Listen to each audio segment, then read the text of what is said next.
দর্শক, সুপ্রিয় দর্শক, স্বাগত জানাচ্ছি আজকে সরাসরি সম্প্রচার অনুষ্ঠান জয় টিভির পর্দায় আপনাদেরকে।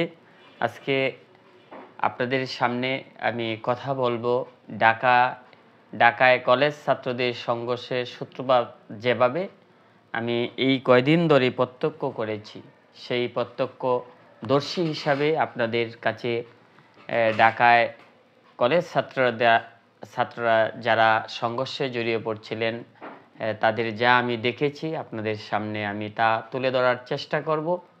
আপনারা সবাই আমার সাথে থাকবেন, আমাকে অনুপ্রেরণা যোগাবেন, আমাকে কমেন্ট করে জানান দেবেন, সেই প্রত্যাশা করছি। কে কোথায় থেকে দেখছেন আশা করি আমাকে জানান দেবেন। আপনাদের অপেক্ষায় রইলাম। আপনারা জানান দিলেই আমি আমার কথা বলা শুরু করব। আর আমি যা দেখেছি কিভাবে ঘটনার সূত্রপাত হয়েছিল তাই আজকে আপনাদের সামনে তুলে ধরার চেষ্টা করব। আপনারা জানেন আজকে ঢাকার ডক্টর মাহমুদুল্লাহ রহমান কলেজে যে সংঘর্ষ হয়েছে, কিভাবে এটার সূত্রপাত তা অবশ্যই আপনাদের সামনে তুলে ধরব এবং তুলে ধরার চেষ্টা করব। আপনারা জানেন আজকে ডক্টর মাহবুবুর রহমান মোল্লা কলেজে ড্যামরাজে অবস্থিত স্বনামধন্য কলেজ বাংলাদেশের, সেই কলেজেই আজকে কিন্তু ছাত্ররা তারা অনেক মোহাম্মদ সাব্বির হোম ভাই বলেন বুঝিয়ে। জি ভাইজান, আপনারাও তথ্য দিবেন, আমার সাথে থাকবেন। আপনাকে অসংখ্য ধন্যবাদ যুক্ত হওয়ার জন্য। ঢাকায় কলেজ ছাত্রদের সংঘর্ষের সূত্রপাত যেভাবে আজকে তারা কিন্তু 25 জন আহত হয়েছেন, আমরা পুলিশের তথ্য মতে জানতে পেরেছি 25 জন তারা আহত হয়েছেন। আর আমি যা দেখেছি তাই আপনাদের সামনে তুলে ধরার চেষ্টা করছি। আপনারা জানেন ঢাকা কলেজ ছাত্র তারা বিশেষ করে কবি নজরুল কলেজ এবং সোহার্দি কলেজের ছাত্ররা এবং ডক্টর মাহবুবুর রহমান মোল্লা কলেজের ছাত্রদের মাঝে আজকে একটি সংঘর্ষ হয়, যার ফলে 25 জন ছাত্র আহত হয়েছেন। আমরা যারা সেখানে উপস্থিত ছিলাম তারা দেখেছি যে কি পরিমাণ মানে বেপরোয়া তাদের যেন একেবারে যে যেভাবে পারে সেভাবেই তারা একে অপরকে আঘাত করছিল। আমি গিয়েছিলাম 2-3টি ছবি তুলে, আমি সাহস পাইনি যে আবার রাজ চায়না ভাই, অনেক ধন্যবাদ ভাই, আপনারা যুক্ত হচ্ছেন, ধীরে ধীরে সবাই আসবেন এবং আমাকে জানান দিবেন আপনারা যেখান থেকে দেখছেন আর সাউন্ড কোয়ালিটি কেমন তাও আপনারা আমাদেরকে জানাবেন। আমি বলছিলাম যে যেভাবে পারে সেইভাবেই একে অপরকে আঘাত করছিল।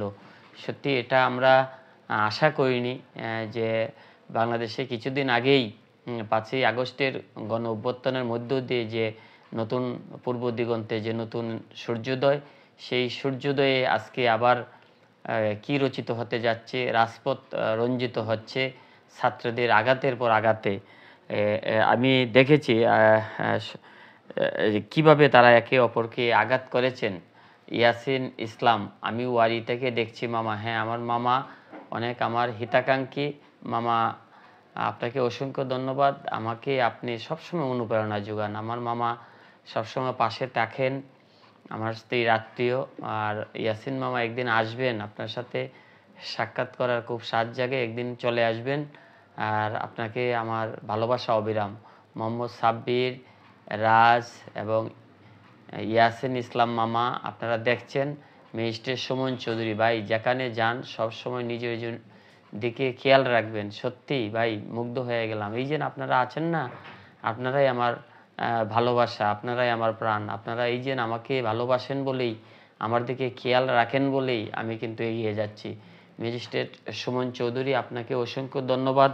আজকের আপনারা হেডলাইন দেখে বুঝতে পারছেন ঢাকায় কলেজ ছাত্রদের সংঘর্ষের সূত্রপাত যেভাবে, আমরা মাঠে ঘাটে আমি ছিলাম, সেখান থেকে যে তথ্যগুলো পেয়েছি এবং ঢাকা ডিএমপির পুলিশের, ঢাকা মেট্রোপলিটন পুলিশ ডিএমপি তাদের তথ্য সূত্র ধরেই আজকের আমার এই আলোচনা। আর আপনারা যে যেখান থেকে দেখছেন, যদি কেউ কবি নজরুল, সোয়ার্দী কলেজ এবং ডাক্তার মাহবুব রহমান মোল্লা কলেজের কেউ থাকেন, ডেমরার গ্রুপেও অনেক কথা অনেকে লিখেছেন। আপনারা যদি আপনারা যে যার মতো আপনারা আপনাদের মতবাদ প্রকাশ করতে পারেন, অনুভূতি প্রকাশ করতে পারেন, আমিও চেষ্টা করব কথা বলার। ঘটনার সূত্রপাত মূলত কিন্তু গত 16ই নভেম্বর 2024 শনিবার ডেমরার ডক্টর মাহবুব রহমান মোল্লা কলেজের শিক্ষার্থী অভিজিৎ হাওলাদার ডেঙ্গু জ্বর নিয়ে ঢাকা ন্যাশনাল মেডিকেল কলেজে হাসপাতালে ভর্তি হন। পরবর্তীতে গত 18ই নভেম্বর 2024 সোমবার তার মৃত্যু হয়। ওই দিন রাতে তার পরিবার ও কলেজের কিছু শিক্ষার্থী ভুল চিকিৎসায় তার মৃত্যু হয়েছে অভিযোগে হাসপাতালে ভাঙচুর চালায়। এই যে অভিজিতের মৃত্যুকে কেন্দ্র করেই কিন্তু ঘটনার সূত্রপাত। ডক্টর মাহবুব রহমান মোল্লা কলেজের একজন ছাত্র ছিলেন অভিজিৎ। তিনি ন্যাশনাল হাসপাতালে ডেঙ্গু জ্বরে আক্রান্ত হয়ে ভর্তি হয়েছিলেন। তারপর পরেই তার চিকিৎসা চলাকালীনই তারা বলেন যে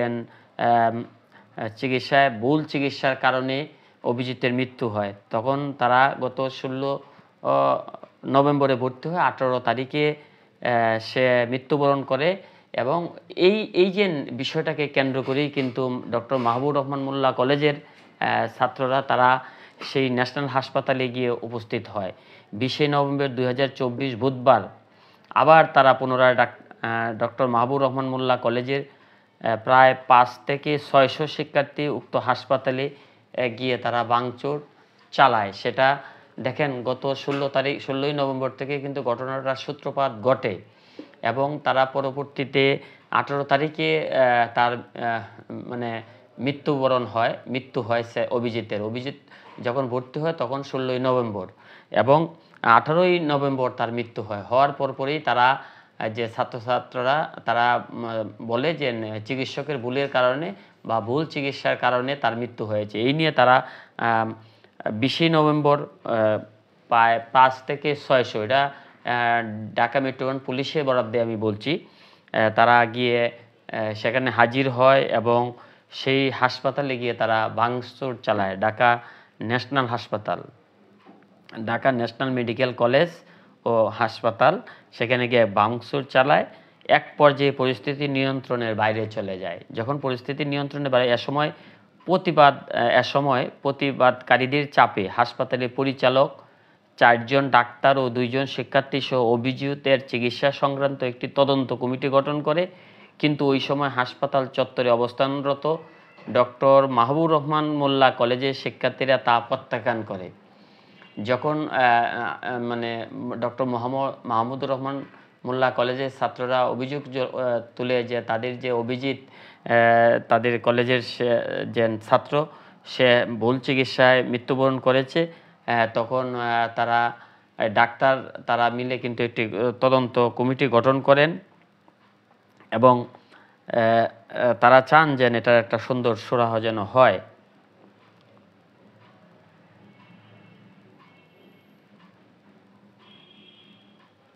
কিন্তু এই তদন্ত কমিটি যখন তারা গঠন করেন তখন ডক্টর মাহবুব রহমান মোল্লা কলেজের ছাত্ররা তা প্রত্যাখ্যান করেন।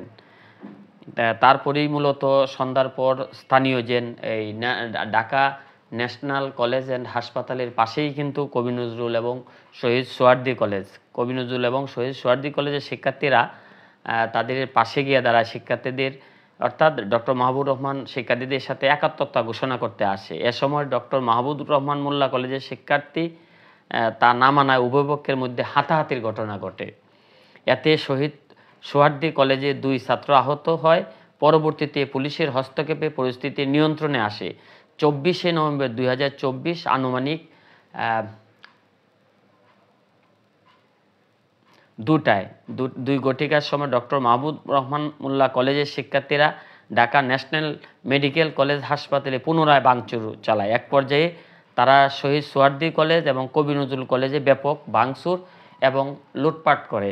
এটা কিন্তু আপনারা দেখেছেন বিভিন্ন সামাজিক যোগাযোগ মাধ্যম সহ জাতীয় যে মিডিয়া এবং পত্রিকা, সেখানেও আপনার উঠে এসেছে যে তারা কিভাবে ডক্টর মাহবুব রহমান মোল্লা কলেজের ছাত্ররা তারা কিন্তু শহীদ সোহরাওয়ার্দী কলেজ এবং কবি নজরুল কলেজে গিয়ে ঢুকে পড়ে এবং সেখানে তারা অনেক ভাঙচুর করে এবং আপনারা দেখেছেন যে তাদের গুরুত্বপূর্ণ যে নথিপত্র সার্টিফিকেট থেকে শুরু করে কাগজপত্র তারা এলো পাতারি ফেলে রাখে এবং কেউ কেউ দেখবেন ফ্যান অর্থাৎ বিভিন্ন যে হাতের সামনে যা পেয়েছে তা যেন তারা নিয়ে চলে গিয়েছে। এটাও খুব দৃষ্টিকটু লেগেছে। এই দিন কিন্তু যখন এই ঘটনা যখন ঘটে আমরা কিন্তু যাত্রাবাড়ি থেকে আমি দেখেছি যে শত শত ছাত্র তারা রওনা করে দয়াগঞ্জ মোড়ে পৌঁছার পরেই দেখেছি তারা তাদের যে মানে কেউ কাউকে মানছে না, মানে সামনে যাকেই পাচ্ছে তাকেই তারা যাতা ব্যবহার করছিল। এক পর্যায়ে আমরা দেখেছি পুলিশ তারা ছিলেন নীরব ভূমিকায় অসহায়ের মতো দাঁড়িয়েছিলেন।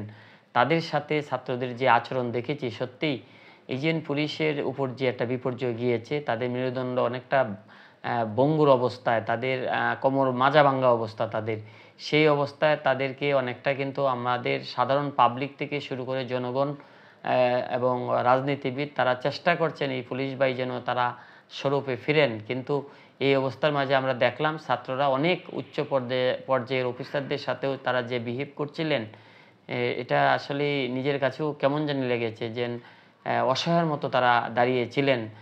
তারা চাচ্ছিলেন না যে কোনো মানে প্রতিরোধের ব্যবস্থা করলে একটা সংঘর্ষের সৃষ্টি হোক, সেটা কিন্তু পুলিশ চাচ্ছিলেন না।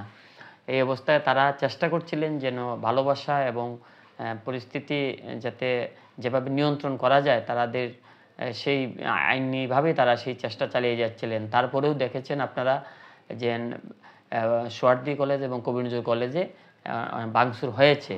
এর পরবর্তীতে এই ঘটনাকেই কেন্দ্র করেই 25শে নভেম্বর এই যে আজকে সোমবার শহীদ সোহরাওয়ার্দী কলেজ এবং কবি নজরুল কলেজের প্রায় 12 থেকে 15,000 শিক্ষার্থী শহীদ সোহরাওয়ার্দী কলেজ বাহাদুর শাহ পার্ক জমায়েত হয়ে আনুমানিক সকাল 11 ঘটিকার সময় ডেমরার ডক্টর মাহবুব রহমান মোল্লা কলেজের দিকে অগ্রসর হবার চেষ্টা করে। আগে থেকে police Dhaka national medical college ও হাসপাতাল সোহরাওয়ার্দী কলেজের সামনে অবস্থান করেন, কিন্তু উচ্ছৃঙ্খল ও মারমুখী শিক্ষার্থীরা পুলিশের বাধা প্রতিহত করে লাঠিসোঁটা সহ ডক্টর মাহবুবুর রহমান মোল্লা কলেজের দিকে অগ্রসর হলে যাত্রাবাড়ি মোড়ে পুলিশ পুনরায় বাধা প্রদান করলেও তারা সেই বাধা অতিক্রম করে উপেক্ষা করে উক্ত কলেজে পৌঁছে ব্যাপক ভাঙচুর ও লুটপাট চালায়। আপনারা দেখেছেন যে কি বিভীষিকাময় একটা অবস্থা, যে যেভাবে পারে সেইভাবেই তারা কিন্তু ছুটে চলেছে। যাত্রাবাড়িতে পুলিশ তো চেষ্টা করছিল বোঝানোর, কিন্তু এই যে বললাম না যে পুলিশের মাজা অনেকটা ভাঙ্গা, এই পুলিশকে তারা একেবারে মানে কোনো তোয়াক্কাই করেনি। তাদের সেই যেন কি একটা অবস্থা, আইনশৃঙ্খলা বাহিনী দাঁড়িয়ে আছে আর তারা তাদের সামনে দিয়ে কেউ উল্লাস করছে, কেউ খারাপ মন্তব্য চুড়ে দিচ্ছে অথবা ভুয়া স্লোগান দিচ্ছে। এই যে একটা পরিবেশ, এখানে পুলিশ আমি দেখেছি অনেকটা তারা অসহায়ের মতোই দাঁড়িয়েছিলেন। চেষ্টা করেছেন যতটুকু বুঝিয়ে পারা যায়, এর বাইরে তারা যাননি। তাদের আইনি প্রক্রিয়া থেকে সাধ্যমতো যথাসাধ্য চেষ্টা করেছেন, তা আমি দেখেছি। পরবর্তীতে যখন এই ছাত্রগুলো ডক্টর মাহবুব রহমান মোল্লা কলেজের দিকে ছুটে চলে যাত্রাবাড়ি পার হয়ে, তখন কিন্তু আর কোনো বাধাই মানে নাই। তারা সেখানে গিয়ে যা করেছেন আজকে দেশবাসী তো তা দেখেছেন। ইতিমধ্যে মোহাম্মদ সাব্বির, রাজ, ইয়াসিন ইসলাম মামা এবং ম্যাজিস্ট্রেট সুমন চৌধুরী আপনারা কমেন্ট করেছেন। আরও যারা আছেন আমার হিতাকাঙ্ক্ষী বা যেখান থেকে দেখছেন, এই যে ছাত্ররাদের যা আজকে যা ঘটলো, ছাত্র এবং এই যে কলেজগুলা যে আপনার একবারে ভাঙচুর হলো, এটা এই ক্ষতিটা কার হলো? শিক্ষাঙ্গন ছাত্রদের দ্বারা আক্রান্ত হলো। এটা এটা এই যে ছাত্রদের এই রূপ, এটা জানি না কবে আমরা মুক্তি পাবো। অবশ্যই আমি ছাত্র ভাই বোনদেরকে বলবো যে আপনারা যদি একটু ধৈর্য ধরেন, নিজের মস্তিষ্ক দিয়ে চিন্তা করেন যে ভবিষ্যৎ প্রজন্ম আপনাদেরকে দেখেই তো শিখবে। কিন্তু এই যে যা ঘটছে এটা তো আমাদের জন্য একটা কলঙ্কিত অধ্যায় হয়ে যাচ্ছে। ঢাকার মানুষ আতঙ্কগ্রস্ত হয়ে যাচ্ছেন, কখন কি ঘটে। রাস্তাঘাটে এখন সাধারণ মানুষও কিন্তু চলাচল করতে ভয় পাচ্ছেন, কখন কোথায় কি ঘটে যায়। আমরা যতটুকু জানতে পেরেছি যে ৩৫টি বিভিন্ন কলেজ শিক্ষার্থীদের সমন্বয়ে united college of Bangladesh UCB নামে একটি ফোরাম গঠিত হয়েছে। অপরপক্ষে রাজধানী Dhaka college, Eden college, Shaheed Suhrawardy college, সরকারি Titumir college, Begum Badrunnesa college, Mirpur Bangla college ও সরকারি কবি নজরুল কলেজ মিলে ৭ কলেজের ছাত্রছাত্রীদের একটি জোট রয়েছে। এই যে জোট, ৭টি কলেজের জোট, এই দিক দিয়ে ৩৫টি কলেজ, তারা একটি ফোরাম করেছে, ফোরাম কমিটি গঠন করেছে। এদের ভিতরে এখন যেভাবে এটা দাবানলের মতো কিন্তু ছড়িয়ে পড়ছে। আমরা কোনো মৃত্যুই কাম্য নয়, যে কোনো মৃত্যুই সেটা খুবই কষ্টের এবং বেদনার। অভিজিৎ হাওলাদারের মৃত্যুকে কেন্দ্র করেই কিন্তু মূলত এই ঘটনার সূত্রপাত। ডক্টর মাহবুব রহমান মোল্লা কলেজের ছাত্রছাত্রীরা ঢাকা ন্যাশনাল হাসপাতালে গিয়ে তারা তাদের যে ভাঙচুরের প্রক্রিয়া চালায়, তার পরবর্তীতে তাদের সাথে একাত্মতা করতে আসেন সোহরাওয়ার্দী কলেজ এবং কবি নজরুল কলেজের ছাত্ররা। কিন্তু এক পর্যায়ে এই যে একাত্মতা করতে গিয়ে তাদের মধ্যেই বাকবিতণ্ডা থেকে হাতাহাতি শুরু হয়ে যায়। সেখান থেকেই কিন্তু ছড়িয়ে পড়ে। এর পরবর্তীতে আবার ২৪ তারিখে গিয়ে তাদের আবার এই যে কলেজ, হাসপাতাল এবং এই যে সোহরাওয়ার্দী এবং কবি নজরুল কলেজে যেভাবে ভাঙচুর করা হলো, সেটাকে কেন্দ্র করেই কিন্তু দাবানলের মতো ছড়িয়ে পড়ল ছাত্রদের সংঘর্ষ। কবি নজরুল এবং সোহরাওয়ার্দী কলেজ আজকে আবার ২৫শে নভেম্বর তারা চলে গেলেন মাহবুব রহমান কলেজের দিকে। সেখানে গিয়ে যা করলেন, একজন পড়ে রয়েছে, আমরা দেখেছি কেউ পিটাচ্ছে যে যার মতো, কেউ কাউকে চিনছে না। আবার দেখেছি অনেক ভালো ছাত্র ছিলেন, তারা ফেরাচ্ছিলেন। আর আমি তো ২-১টি ছবি তুলেছি অনেক ভয়ে ভয়ে। আর কাছাকাছি তো যাওয়ার প্রশ্নই আসে না। যারা কাছে গিয়েছেন অনেকের দেখেছি মোবাইল মানে বাড়ির ছুটে কোথায় যে চলে গিয়েছে, মানে ছিটকে পড়ে গিয়েছে। অনেকেই দিক বিদিক ছুটছিলেন। এটা দেখে আর ভিডিও করার সাহস পাইনি। তারপর তো চলেই আসতে হয়েছে। তবে যা দেখেছি এটা খুবই মর্মান্তিক। এই যে ছাত্রদের মাঝে একটা জিনিস আমি লক্ষ্য করেছি যে অনেকে লুঙ্গি পড়ুয়া একজন, তাকেও দেখেছি পিটাচ্ছে, এবং একজন ছাত্র পোশাক পরা সেও পিটানোর উপক্রম হলে আরেকটি ছাত্র দেখেছি সে ধরে তাকে ফেরানোর চেষ্টা করছে যে না ভাই আর মেরো না। আবার ওই ছেলেটি অন্যদিকে চলে গিয়েছে। এই যে কিছু ছাত্র ছিল কিন্তু তারা ছিল সংখ্যায় কম, যারা চেষ্টা করেছে যেন এই ভাঙচুর না হয় বা কারো উপরে আঘাত না হয়, এটা সংখ্যায় একেবারে নিতান্ত ২-১ জন ছিলেন। আর বাকিগুলা সবাই বেপরোয়া অবস্থায় ছিলেন। কিন্তু এই যে লুঙ্গি পরা একজনকে দেখলাম, সে কি আদৌ ছাত্র কিনা আমার জানা হয়ে ওঠেনি। আমি নিশ্চয়ই আইনশৃঙ্খলা বাহিনী বিষয়টিকে ভালোভাবে দেখবেন এবং ব্যবস্থা নেবেন অবশ্যই। এখন যে পুলিশের যে অবস্থা, এই যে আইনশৃঙ্খলা বাহিনী যদি মজবুত না থাকে, একটা দেশের আইনশৃঙ্খলা যদি ভেঙে পড়ে, তাহলে দেশের যে কী একটা অবস্থা হয় তা আমরা বাংলাদেশের মানুষ হাড়ে হাড়ে টের পাচ্ছি। আমরা চাইব দ্রুত এর সমাধান হবে এবং আমাদের ছাত্রদের একটা বোধহয় আসবে যে আর কারো মায়ের বুক যেন খালি না হয়, আর কোনো মায়ের সন্তানের উপরে যেন আঘাত না পড়ে, আর ভুল বোঝাবুঝি নয়, কোনো গুজব নয়। আমরা দেখে বুঝে শুনে যে কোনো পদক্ষেপ নেব আমাদের ভবিষ্যৎ প্রজন্মকে বাঁচাতে হলে। আর আপনারা যারা রয়েছেন, আপনাদের ভবিষ্যৎ যে শিক্ষা যে পরিবেশ, সেটাকে ভবিষ্যৎ উজ্জ্বল করতে চাইলে কিন্তু এই উদ্ভূত পরিস্থিতিগুলো থেকে বের হয়ে আসতে হবে।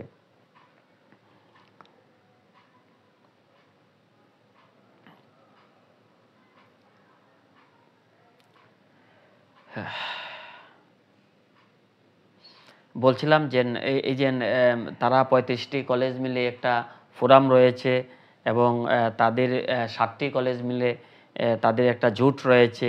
এই যে এরা যদি সবাই একে অপরের প্রতি এইভাবে জড়িয়ে পড়ে, তাহলে কিন্তু ভয়াবহ একটা পরিবেশের সৃষ্টি হবে। এর আগেই এটার যথাযথ বিহিত একটা পদক্ষেপ নিয়ে এই ছাত্ররা এখানেই থেমে যাবেন এবং তারা পরিবেশের, অর্থাৎ তারা তাদের ক্লাসরুমে ফিরবেন এই প্রত্যাশা করছি।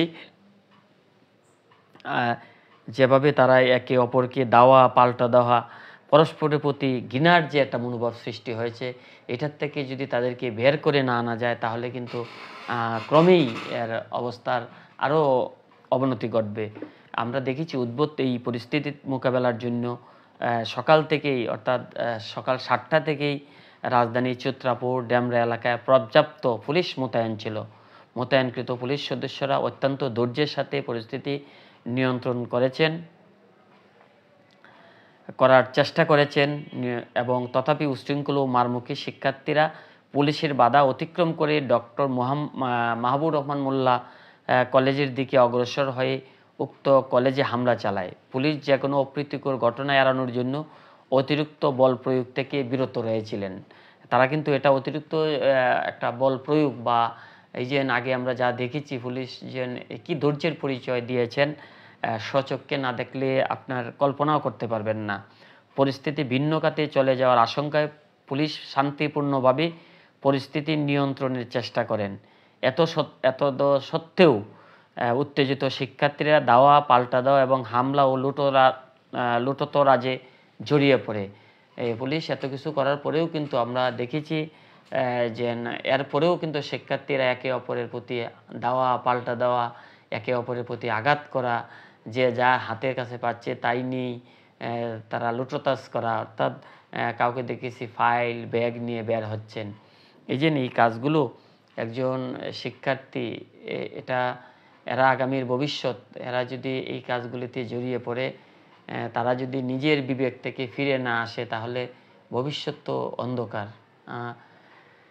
যারা এই দেশের ভবিষ্যৎ, তারা যদি এই রকম একটা পরিস্থিতি সৃষ্টি করেন তাহলে আর কোথায় যাব আমরা? হুসাইন মাসুদ, মিস্টার ইউনুস সাহেব এ ব্যাপারে কি কিছু বলেছেন? ভাইজান হুসাইন মাসুদ তিনি মন্তব্য করে অবশ্যই আমি প্রধান উপদেষ্টা মহোদয় তিনি অবশ্যই কিছু বলবেন এবং পদক্ষেপ নেবেন, এটা আমরা প্রত্যাশা করি। এভারগ্রিন টিপু, কোনো ভেরিয়াস প্রজেক্ট, দৈনিক ইনকাম ও প্রতি সোমবার বেতন, বিস্তারিত জানতে ইনবক্স করুন। আচ্ছা, ঠিক আছে, এটা যাদের প্রয়োজন অবশ্যই দেখছেন এবং আমাদের এভারগ্রিন টিপু ভাই কি বলছেন আপনারা দেখবেন, ভেরিয়াস প্রজেক্ট। ধন্যবাদ আপনাকে, আপনারা আমার সাথে যুক্ত হওয়ার জন্য। যে যেখান থেকে দেখছেন জানান দিবেন, তাহলে আমি আরও এগিয়ে যেতে পারবো। সরকারি শহীদ সোহরাওয়ার্দী কলেজ, কবি নজরুল কলেজ এবং ডক্টর মাহবুব রহমান মোল্লা কলেজে শিক্ষার্থীদের মধ্যে দাওয়া ও পাল্টা দেওয়া এবং সংঘর্ষের জেরে কিন্তু 25 জন শিক্ষার্থী আহত হয়েছেন। সামাজিক যোগাযোগ মাধ্যমে আমরা দেখেছি উল্লেখিত ঘটনায় 2 জন নিহত হয়েছেন বা আরও তার অধিক নিহত হয়েছেন।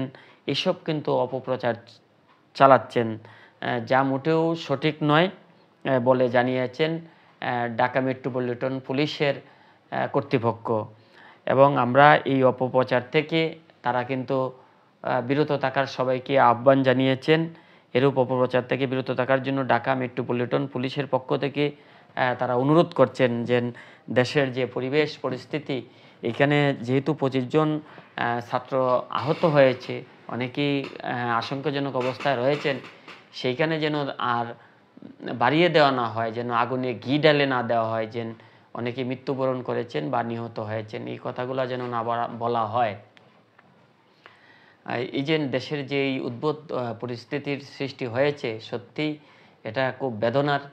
আমাদের যখন ঘুরে দাঁড়ানোর সময়, ঠিক সেই মুহূর্তে আমাদের ছেলেমেয়েরা তারা যখন বিভিন্ন অকারেন্সে জড়িয়ে পড়ছেন, তারা যখন এই যে বিপদগামী হচ্ছেন, তারা একে অপরের প্রতি যে হিংসা, মানে একে অপরকে মেনে নিতে পারছেন না, একে অপরের ভাষা বুঝছেন না, অর্থাৎ তারা প্রতিহিংসার একটা বেড়াজালে আটকে যাচ্ছেন।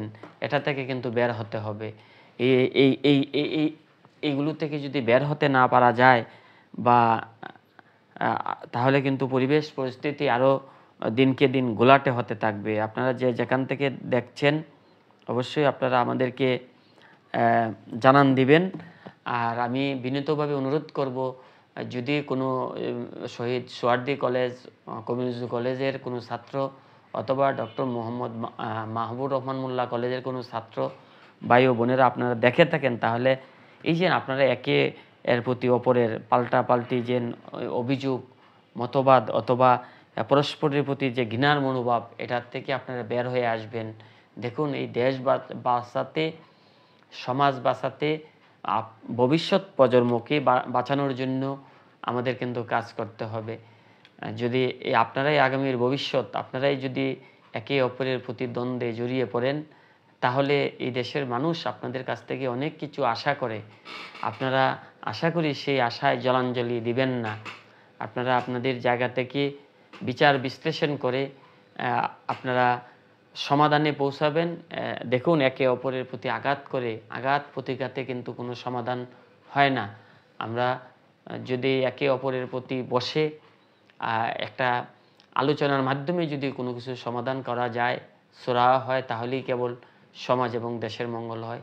শিক্ষাঙ্গন, শিক্ষা আপনাদের উজ্জ্বল ভবিষ্যৎ, এবং এই যে আগামীর প্রজন্ম যারা আসছে তাদেরকে বাঁচানোর জন্য অবশ্যই আমাদের উচিত এই হিংসাপরায়ণ একে অপরের প্রতি থেকে যে আপনারা ঘৃণায় একে অপর পরস্পরের মুখ দেখাদেখি থেকে বিরত রয়েছেন, এটা থেকে বের হয়ে আসতে হবে।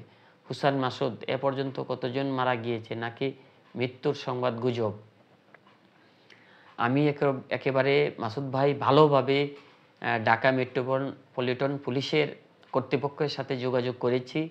বেশ কয়েকজন তারা জানিয়েছেন যে 25 জন আহত হয়েছেন, মৃত্যু কারো হয়নি এবং নিহতের কোনো সংবাদ পাওয়া যায়নি।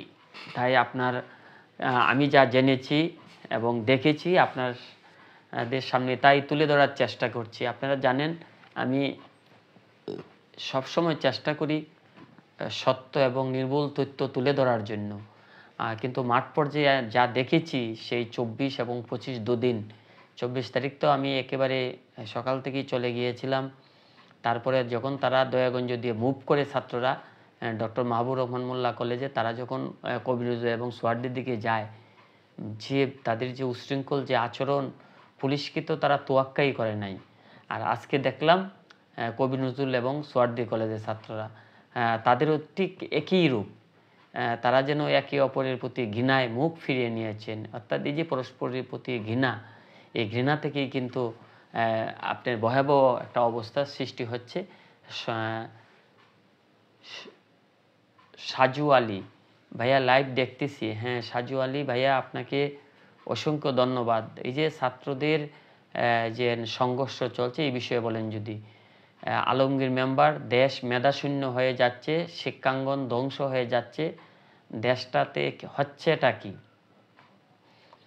সত্যি ভাইজান, আলমগীর মেম্বার ভাইজান তিনি আমাকে দেখছেন, ভাইয়া বলছেন যে দেশ মেধাশূন্য হয়ে যাচ্ছে, শিক্ষাঙ্গন ধ্বংস হয়ে যাচ্ছে, দেশটাতে হচ্ছেটা কি?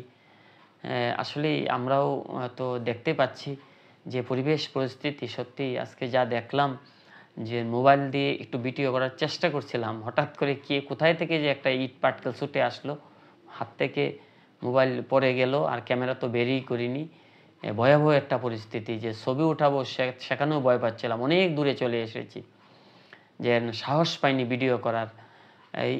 এই যে ছাত্রদের মারবুকি আচরণ, উশৃঙ্খলতা, দাঁড়িয়ে দাঁড়িয়ে দেখা ছাড়া কোনো উপায় ছিল না। কে কাকে মারছে, কে কাকে পিটাচ্ছে, কে কোন কলেজের ছাত্র, তাও চেনার কোনো উপায় ছিল না। যেভাবে ডক্টর মাহবুব রহমান মোল্লা কলেজ এত সুন্দর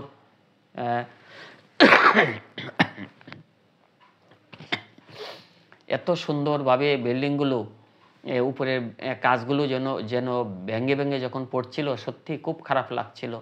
এরপরে যা দেখলাম, বা অনেকেই ঢুকে গেল ভিতরে, অনেক ছাত্ররা দেখলাম আটকে গেল, তারা কোন কলেজের বা কে কোন কলেজের। অনেককেই দেখলাম যে ব্যাগ নিয়ে বের হচ্ছেন, একেবারে নাকের ডগায় দিয়ে, প্রশাসনের নাকের ডগায় দিয়ে, যে যার মতো, মানে এটা গনিমতের মাল। অর্থাৎ এই যে 5ই আগস্টে যে ঘটনাটা দেখছিলাম আমরা, সেম কাহিনী, এই ঠিক সেইভাবেই একে অপরে যে যা পাচ্ছিলেন নিয়ে চলে যাচ্ছিলেন, মানে এটা যেন তাদেরই। আর এই যে পিটাচ্ছিলেন, যে যাকে যেভাবে পারে সেভাবে পিটাচ্ছিলেন, মানে ভয়াবহ একটা পরিস্থিতি। যদি আপনারা না, মানে সশরীরে উপস্থিত থেকে না দেখলে তা অনুধাবন করতে পারবেন না। অনেককে দেখেছি যে লুঙ্গি পরেও পিটাচ্ছিলেন, এরা আদৌ ছাত্র কিনা জানি না। আমি সবিনয়ে বিনীত অনুরোধ করব, এই দেশকে বাঁচাতে হলে ছাত্রদের ভূমিকা রাখতে হবে। আজকের ছাত্র আগামীর ভবিষ্যৎ। আপনাদের কাছে আগামী ভালো কিছু প্রত্যাশা করছে। যেভাবে এই যে কিছুদিন পরপরই এই বাংলাদেশে এখন যা হচ্ছে, যে যার মতো দাবি করছেন, যে যার মতো দাবি তুলছেন। এই তো কয়েকদিন আগেই দেখলাম এই যে অটোরিক্সা চালকরা, যাক এটার একটা সুরাহা হয়েছে যে আবার তারা চালাতে পারবে। হাইকোর্ট রায় দিয়েছেন। যদিও রায়টা আগে ছিল যে ৩ দিনের মধ্যেই এটা বন্ধ করতে হবে। কিন্তু সেটার থেকে তারা বের হয়ে এসেছেন মহামান্য হাইকোর্ট। তারা আবার বলেছেন যে না, তারা আবার চালাতে পারবে। যাক, গরিবের একটা উপায় হয়েছে। কিন্তু অটো রিক্সা চালকরা যেভাবে বেপরোয়া গতিতে এই যে মেন রোডে উঠে পড়েন, এখান থেকে বের হতে হবে এবং তাদেরকে নির্দিষ্ট একটা জায়গা দিতে হবে, যেমন অলি-গলি, অর্থাৎ কোনো ক্রমেই যেন হাইওয়ে রোডে না ওঠে, এটার দিকে লক্ষ্য রাখতে হবে এবং তাদেরকে একটা ডিসিপ্লিনের ভিতরে আনতে হবে। প্রত্যেকটা থানা এলাকায় আমার তরফ থেকে আমি মনে করি যে তাদেরকে যদি নির্দিষ্ট একটা পোশাকের ব্যবস্থা করে দেওয়া হয়, যেমন কদমতলী থানার যারা রিক্সা ড্রাইভার তারা এই পোশাক থাকবে, যাত্রাবাড়ি একটা পোশাক থাকবে, গ্যান্ডারে একটা পোশাক থাকবে, এইভাবে এবং নির্দিষ্ট হারে পোশাকগুলার নাম্বারিং করা যদি থাকে যে কদমতলী থানায় এতগুলি রিক্সা চলবে, অটো রিক্সা চলবে, এর বেশি নয়। যেভাবে নিত্য নতুন অটো রিক্সা তৈরি হচ্ছে, একসময় কিন্তু মহল্লায় জায়গা পাবে না। এখনই তো যাত্রীর চেয়ে অটো রিক্সা বেশি হয়ে যাচ্ছে। এই দিকটাও দৃষ্টি দিতে হবে, নতুবা কিন্তু এই অটো রিক্সা থেকেও আর একটা বড় দুর্ঘটনার সৃষ্টি হতে পারে। আর আমি সবিশেষে আবারও সেই কলেজ ছাত্র ভাইদের কাছে ফিরে আসছি। আপনারা আগামীর ভবিষ্যৎ, আপনাদের জন্য এই দেশ অপেক্ষা করছে ভালো কিছুর পাওয়ার আশায়। আপনারা আর বিভেদ নয়, বন্ধু হয়ে হাতে হাত রেখে এই দেশকে এগিয়ে নেওয়ার জন্য একে অপরের হাতে হাত রেখে কাঁধে কাঁধ মিলিয়ে আসুন আমরা শিক্ষাঙ্গনকে বাঁচাই এবং আপনাদের যে ভবিষ্যৎ, সেই ভবিষ্যতের আগামীর প্রজন্ম যে অপেক্ষা করছে আপনাদেরকে দেখার জন্য, অর্থাৎ ভবিষ্যৎ প্রজন্মরাও কিন্তু আপনাদের দেখেই শিখবে। হানাহানি, মারামারি, দাওয়াদাওয়ি এগুলি কিন্তু কোনো সমাধান নয়। সমাধান করতে হলে বসতে হবে এবং সুষ্ঠু চিন্তা থেকে, ভালো চিন্তা করে, অর্থাৎ যে কোনো বিষয়ে হুট করে কোনো সিদ্ধান্ত না নিয়ে আসুন আমরা এটার থেকে বের হয়ে শিক্ষাকে বাঁচাই। আপনাদের নিজেদের ভবিষ্যতের পথ সুগম করি এবং যারা আসছেন তাদেরকে একটা সুন্দর বার্তা দেই। আপনারা সবাই ভালো থাকবেন এবং সুস্থ থাকবেন, সেই প্রত্যাশা জানিয়ে আজকের মতো শেষ করছি। ধন্যবাদ। আল্লাহ হাফেজ।